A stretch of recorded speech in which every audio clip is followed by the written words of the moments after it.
Wonderful. And welcome to both of you and to all of the audience who are slowly filing in now, I can see. And welcome to Perfect Crime UK online. Next year, we hope to be in person, fingers crossed firmly. We are going to be talking about research with murder in mind today. And just to make a few very brief introductions, we'll do more of that later. I'm Margaret Murphy. I'm the author of 10 psychological novels, and a lot of those, have lots of research in them. I'll be chatting for the next 40 minutes to Amanda Brooke and Jane Corry about the background to our stories, and in particular about the psychological research that informs our writing and the murderous mentalities that we create. We will be taking questions, so if you're familiar with Zoom, just click on the chat section. If you're not so familiar, if you take your pointer down to the bottom of the screen, you will see a little bubble appear which says chat, and you can add comments and questions there. We may come to the questions at the end, but if it's really appropriate, I'll take them during the session as well. All of this will be going online. So if you have friends who have missed this because we sold out very, very quickly, do let them know that we are going to be recording this, and we will put this online at Perfect Crime UK on YouTube. We have giveaways today. Just the fun just keeps rolling in. I'm going to be giving away 2 Kindle copies of my latest book, Before He Kills Again. Jane Corry is offering 2 physical copies of her latest, I Made a Mistake. And Amanda Brooke is giving away 2 signed paperbacks, The Widow's Club, which is her latest, and Don't Turn Around. It's only open to UK residents, I'm afraid, but do pop your names in and we'll do a lucky dip, and then we'll let you know by email if you have won. So, Jane Corry, you've written 5 best-selling novels with a strong psychological theme. Do you attribute your success to the time you spent in prison? Yes, I do, actually. Before that, I was writing romance, and then my life changed. My first marriage ended, and I took a job as a writer in res of a high security male prison after being a woman's magazine journalist for many years. So I smelt prison in a way I'd never smelt it before, because I'd never been inside it. And smells and tastes and sounds are really important elements of research as far as I'm concerned. Sometimes I get people who ring me and say, I'm writing a book about prison, can you tell me about it? And I say, I can, but you need to go inside and smell it. Smell the fear, smell the cabbage cooking, smell the disinfectant. So that led to my first Sunday Times bestseller, My Husband's Wife. And I didn't base it on any particular people that I knew, but I couldn't have written it without that atmosphere which I'd been absorbing for 3 years, about that tense atmosphere when you go in at the beginning of the day, the feeling when the alarm bell goes and you can't move from wherever you are because there's been some kind of an emergency, so there's a lockdown. I mean, we're all familiar with the word lockdown now, but in prison, lockdown takes on a completely different quality. So yes, in a nutshell. I should point out to people who don't know your writing, and there will be a few, that you weren't in prison, you were working. No, yes, it's a great way to clear a train carriage. I once said to somebody when I was still working there, well, when I was in prison last week, and I saw the person next to me got up and moved. So you're quite right. So were you reader or writer in residence there? I was writer in residence, yes, for 3 years, for 2 days a week, which essentially meant going in for 2.5 days a week and helping men to write poetry, life stories, novels.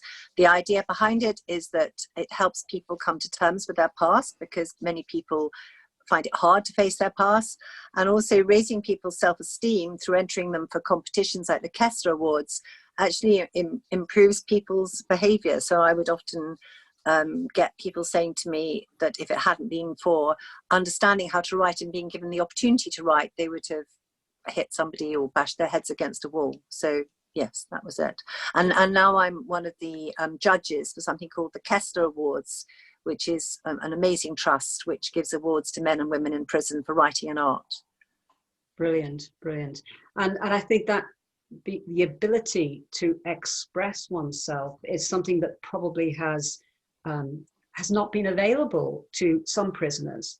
I mean, I Yes, used you're to teach right. dyslexic students, and there was a high percentage of dyslexia in prisons, and one wonders whether that is a factor. That inability to express themselves. Yes, that's very true. I mean, I did have some men who would tell me what they wanted to write, and I got permission from the governor to bring my laptop in, providing it wasn't linked to the internet, and I'd write it down. And I was very touched in that many of my groups helped each other. So there was one man who was a professional inside prison who would listen to a young man's story in the evening and write it down so that he could bring a written copy for class. But yes, I mean, verbal expression as well as written down expression is all very important. And yes, that found itself into my books, because you can't come out of a place like that and just go back to normal. When I had done my 2 days a week, it would take me about 3 days to get back to some kind of normality. Right. And then it'd be time to start again. Right, thank you. And Amanda Brooke, your debut novel was a Richard and Judy book club choice. How cool is that? But you didn't actually turn to writing until you were 40, and it was actually a family tragedy that really promoted or prompted that. Is that something you're happy to talk about? Yeah, sure. Yeah, I was a bit of a geek, if I'm honest. I liked computers and computer games, and never really got interested in writing until my little boy was diagnosed with leukemia. He was 21 months old, had a rare form of leukemia that was indolent, so there was no treatment straight away, and it was very hard to try to grapple with your emotions as you're trying to live a normal life and give your children a normal life. And so I started writing, and I wrote poetry, and I kept a journal. Unfortunately, 2 years later, he had a bone marrow transplant, and 6 weeks later, he died in hospital in Alder Hey. And, he had amazing treatment there. He loved the hospital. So, but he became my inspiration, really, because that's how I got into writing. I felt just completely redundant after he died. My daughter was 7 years older than him, so she was 11. And I just wanted to capture every single memory I had of our lives together. And when I'd done that, I just wanted to continue writing. So I did a part-time night school course in creative writing. And then one day had this idea. I was on my lunch hour, and a bus went past, and it was The Time Traveller's Wife had just come out in the cinema. It was 2009-10.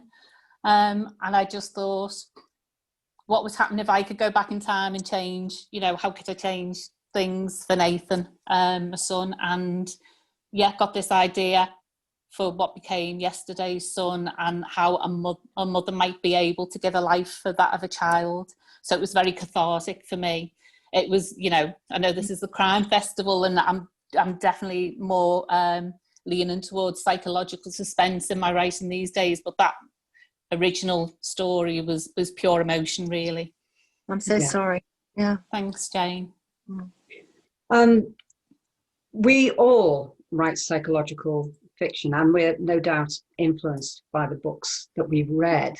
Patricia Highsmith, who is famous for her written series, her psychopathic protagonist who features in several of her books, but also, that kind of theme runs through a lot of her books. Her biographer, Joan Shenkar, said that Highsmith's characters were so psychologically threatening that even her most devoted fans dreaded the thought that they might recognize themselves in her characters. Have you, either of you, ever tried to make a character that is so psychologically disturbing as that? And if I can start with Jane. Gosh, well, yes, all my characters, actually, I try to make them psychologically disturbing. I work very hard on not making them like a particular person. So there are lots of different elements that come into it. But if I can talk a bit about next year's book, which comes out in June with Penguin, which is called The Lies We Tell. I don't want to give away too much, but I thought very hard about how a mother would feel if she had to decide whether to turn her son in for murder or not, and the things that it can do to you, but also what her life might have been like in the years leading up to that decision, and how it could affect her mind. I think possibly the biggest psychological challenge that I had in creating a character was in a book called I Looked Away, which came out 2 years ago. I mean, I still have to pinch myself because all of them have been in, I feel slightly embarrassed to say this, all of them have been in the Sunday Times top 10. But with I Looked Away, I wrote about a woman who was homeless. And there is an enormous twist in it, which I don't want to give away until the end, but that involved the most enormous amount of research and talking to so many different psychologists till the facts were coming out of my ears. And you're always worried about getting something wrong when it comes to psychology, because people give you feedback, and as they should. And as a journalist, I try extremely hard to get everything right. But that one was quite a challenge. Yes. And Amanda, would you say that you try to write characters that are disturbed and disturbing? Yeah, I do think with writing you can push it a little bit further. So you might know somebody with certain traits, but you exaggerate them and you take it into extreme circumstances. So, you know, we all know somebody who might be a compulsive liar or who thinks they can get away with things. And funnily enough, my next book out next year is just had a title change. It's going to be called A Good Liar.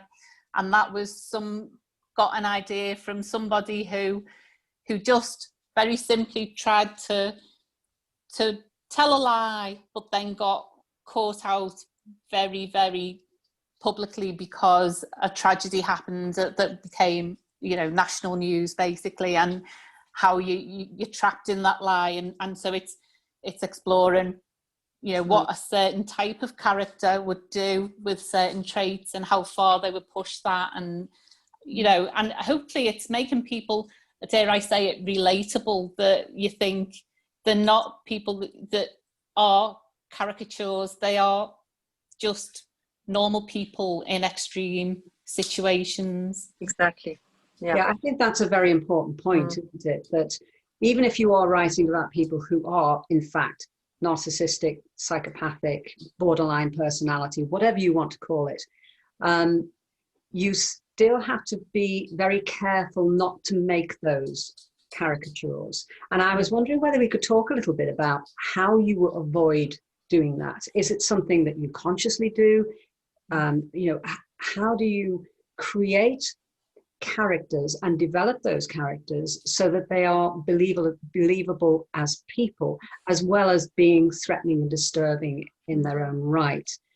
Jane, could you start us off with that? Yeah, I work really hard on characters. So I will start with the plot, I'll start with the idea, and then I'll map it all out quite carefully beforehand and run it past my editor. But the further I get into the book, the more I get to know my characters. So by the time I finished, I know them really well, and I'll go back immediately to the beginning and flesh out what I've already written to make them move and breathe. But I also have some other techniques that I use. I cut out pictures from magazines that look like the people in my head, because I'm a very visual writer. I can see scenes while I'm writing them.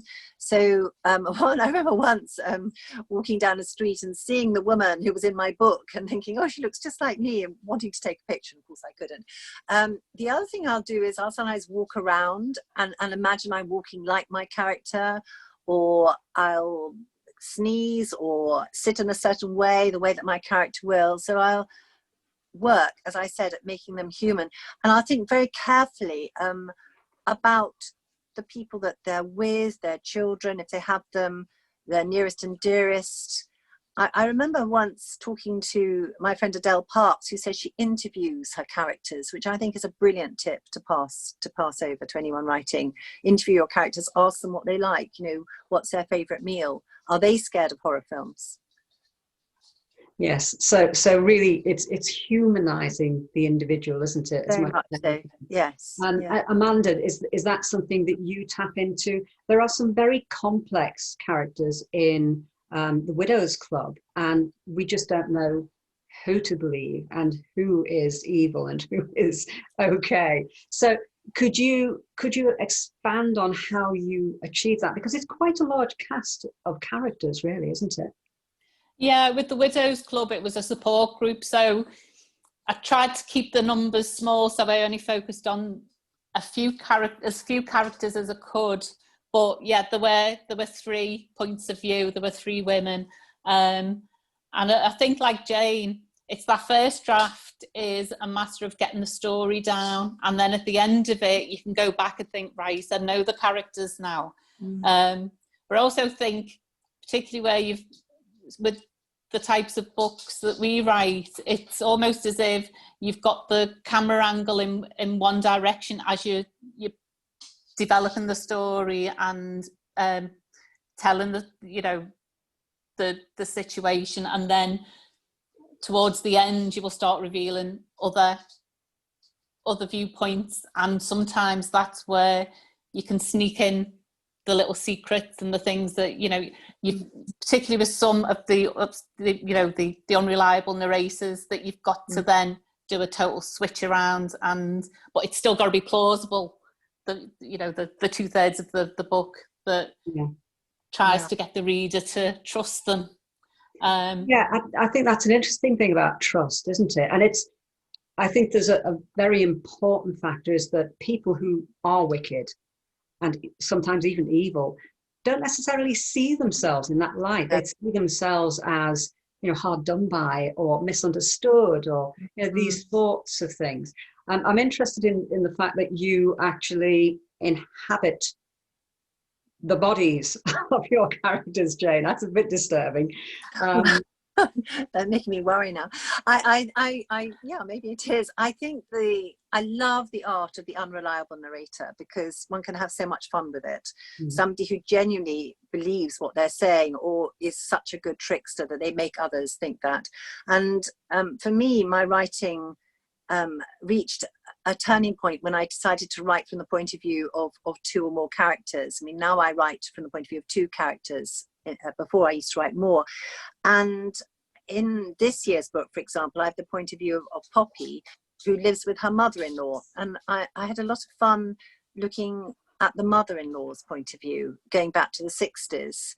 And you think, oh, this is just a nice story about somebody who grew up sort of in the days that one might remember, but actually has an equally complicated life to her daughter-in-law. So, yeah, you can do a lot with the unreliable narrator. Yes, absolutely. And I wonder if we could talk a bit about themes now. Jane, I'm going to do a lightning talk without giving anything away that I shouldn't, I hope.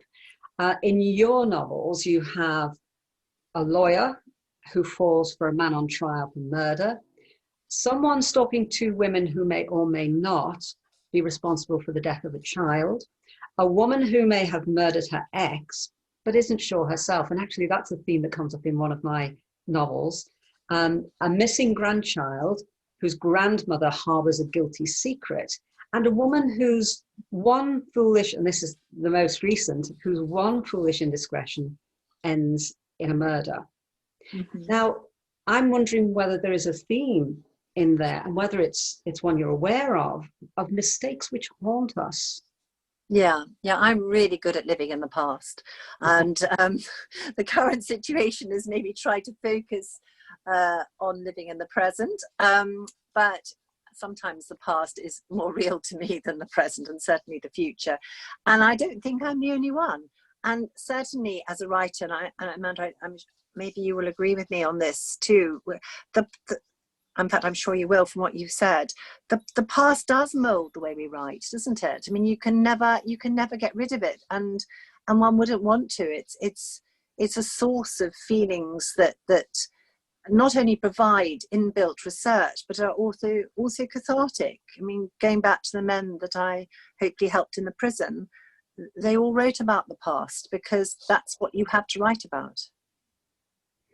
And Amanda, what's your take on this? Do you, I mean, if I just give you a little bit of background on my understanding of the themes that I feel have emerged from my reading of your work. You have written 10 full-length novels and 2 novellas, if I'm not mistaken, since 2012. So you're making up for lost time very, very quickly. It seems to me that the books focus on family, often single parents, single mothers, and often they are facing a very difficult dilemma, and there's usually a rather disturbing element in there. Would you like to say something about that? Those, in fact, there are several there, several recurring themes there.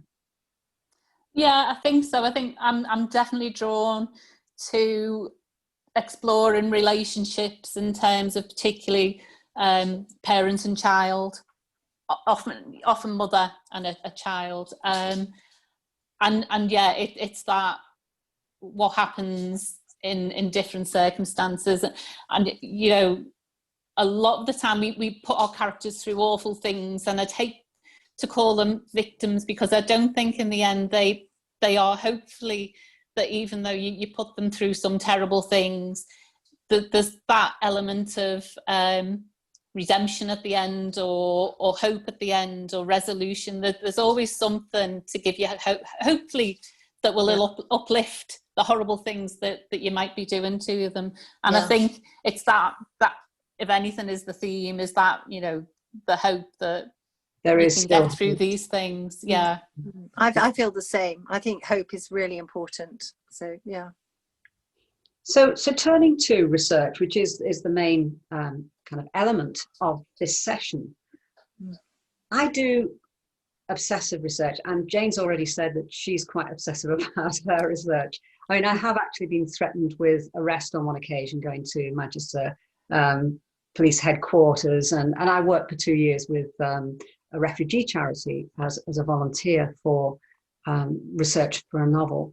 And I do wonder what your approach is. Can I start with Amanda on this one, because we've heard a little bit from Jane, but we'll come back to you, Jane, as well. What is your approach, Amanda, to research? In terms of psychology, I've had a lot of help from my daughter, who, particularly, for example, when I was writing The Bad Mother, which was about gaslighting, she was studying at university, studying psychology. So there were long lists of find all the research you can on this. So I had lots and lots of research papers, and that was really insightful. So yeah, self-taught psychology, with a lot of help from my daughter, because she became my sounding board, really.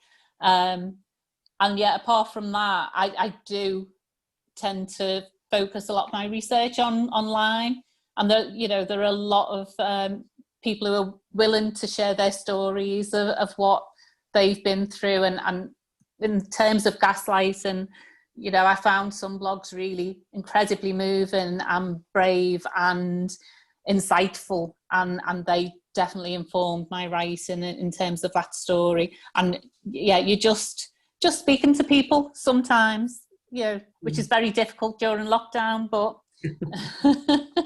you did work for a time on the volunteer helpline at Alder Hey, didn't you? The child death helpline. Did its way into your writing, any of that?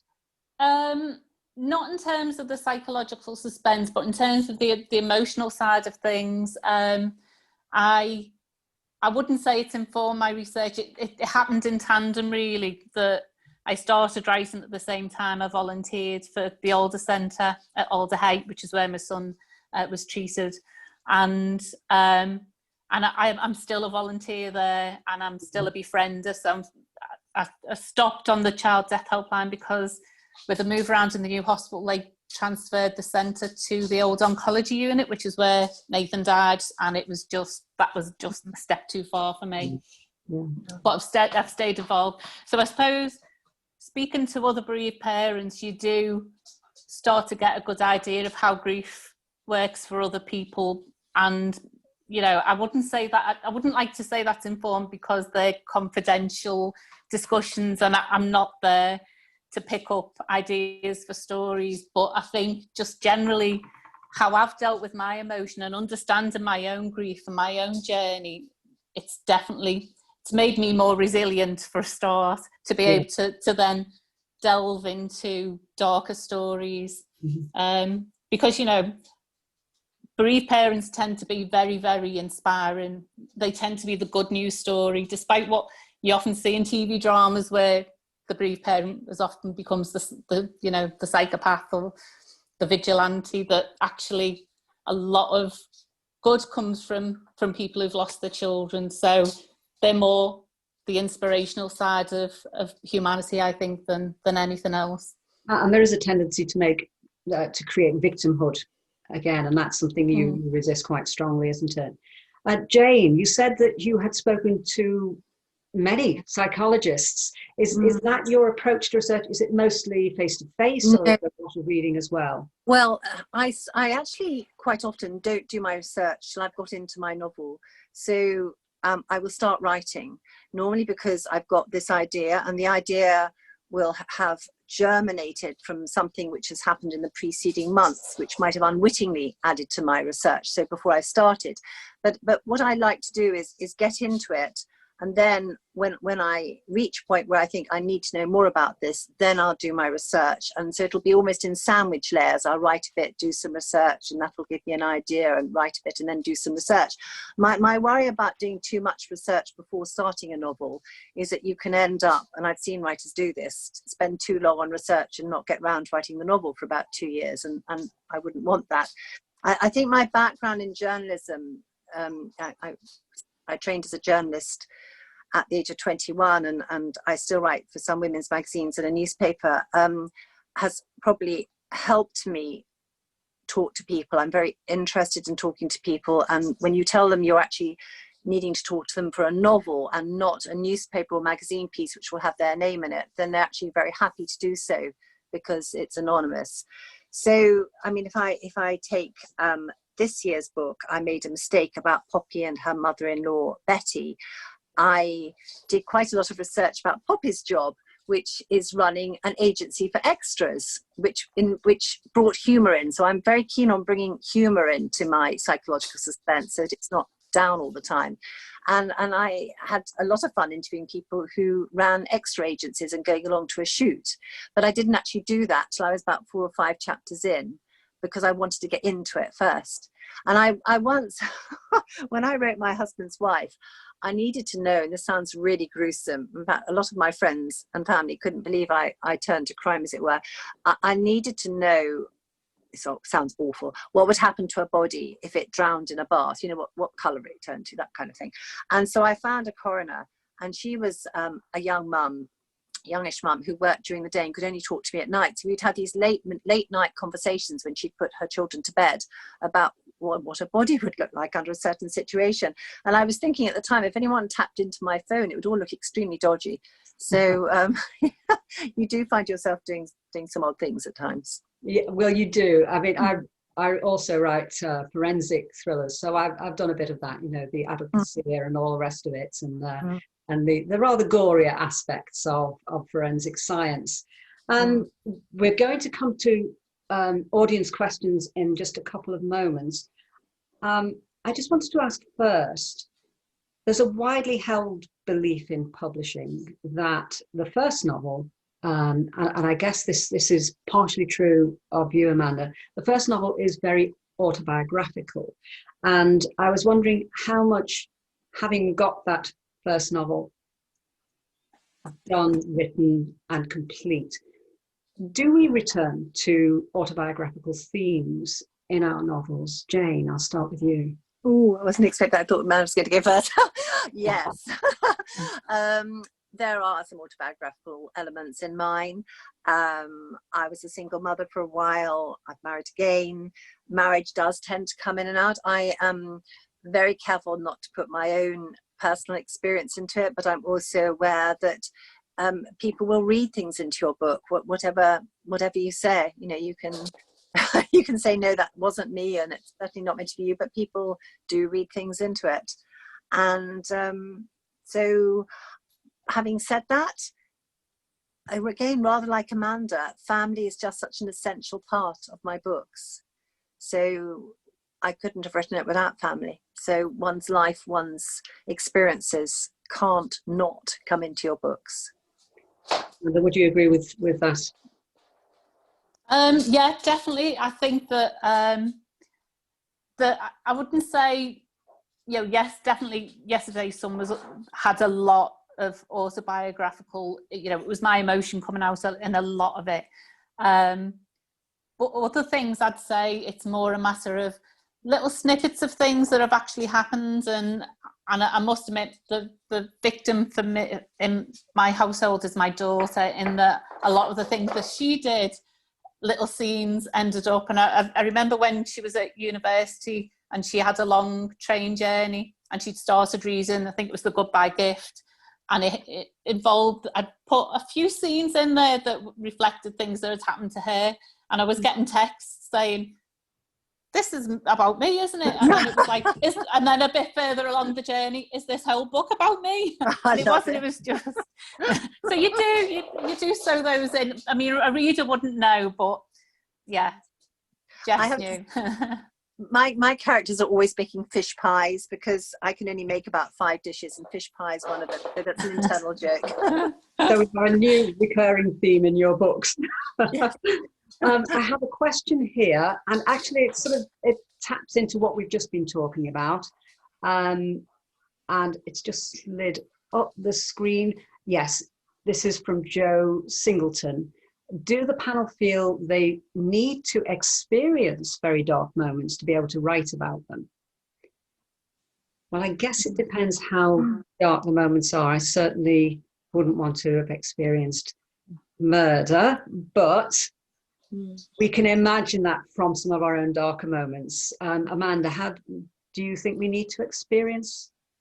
I think a lot of creatives do the best work in where they have had some, torturous events happen to them, not necessarily directly related to whatever story they're writing. And for me, yeah, I can get into the emotion of a character, not necessarily because I've felt the same things as them, but because I know that depth of emotion, I know that depth of grief, and so I can definitely draw upon some elements of it. Yeah. Mm-hmm. And Jane, I would agree. I mean, you can feel an emotion about one particular subject, which actually transfers to a different set of circumstances. So yes, you do. And that part of the writer inside you, which grieves like anybody when something awful happens, also has, for me anyway, a different kind of camera slant where you think, actually, yes, I'm going to write that down before I forget how I feel about that, because you do forget afterwards, and it is very cathartic. And there have been some hard times in my life. One in particular, when we moved and I was starting life again as a single mother, and the removal men were around me, where I literally went into a corner of the house and got my laptop out and wrote down a short story. So yes, yeah. And we have another question. Do either of you, this is from Michelle Houlihan. I'm sorry, I'm having to use my reading glasses, but I'm still squinting a little bit at the screen, so apologies for that. Do either of you, questions are piling in at the moment. I'm losing the questions. Write more than one novel at a time? If so, how do you keep the characters from crossing over? I don't think I could do that. No. I did it. You said about the number of novels I've written when I was still working full time, and I was producing 2 books a year. So I would be writing one book while the other one was being edited, and then reverse over. It wasn't so bad really until I started promoting a 3rd novel. So, I had sort of 3 novels in my head. So I'd gone to an author talk and somebody had asked me a question and I found I was answering it with the wrong book. Because I think I reached saturation point by that time. Yeah. Well, I write 1 book a year, and the only time when they overlap is right now, actually, at the moment. So I'm doing the copy edits for the book that's coming out next year, and I'm writing the book for 2022. So when I get my copy edits in, I don't write. I'm not writing the new book. I put it aside for 1 week to do the copy edits because I need to concentrate totally on one story. Right. I think it is one of those things that I think a lot of us tend to do edits at the same time as writing a book. But there's a very different mindset, I think, to the editing brain and the creative brain, isn't there? So it's possible to do that kind of crossover, certainly. A question from, I'm sorry, I haven't got your full name. I've just got Jen, so apologies if it should be Jennifer. Oh dear. How long do you read a novel that you're not enjoying? Do you keep going for X number of pages or to the end and then regret it? I think I always finish a book. I always hope that there's some form of redemption at the end. But I think just choose carefully. And there's no book that I've really hated. There might be things that I've not particularly liked or enjoyed. But yeah, I always persevere. Jane? Yeah, the conscientious side of me makes me persevere. If I'm really not enjoying it, I do admit to skim reading, because I want to find out what's happened. One of the things I discovered during lockdown was, and I always buy my book. I buy my books from lots of different sources, but I did discover that on Kindle you can download the first 3 chapters free, and that does help you work out if a book, whether you think you might enjoy a certain book, and helps you before you order it. Yeah, good point. Good point. One final question, because we're running out of time, everyone. Would a character, so quick answers please, would a character or the plot direct which way your stories take, which direction your stories take? And this is from Paula McDonald, and I'll ask Amanda first. Is it character or plot? For me, it's definitely the plot. Although I would say that the characters sometimes, as I'm writing and developing it, they might sort of skew it ever so slightly, in an unexpected way, which is always fun. But yeah, it's driven by the plot usually. Wow. And Jane?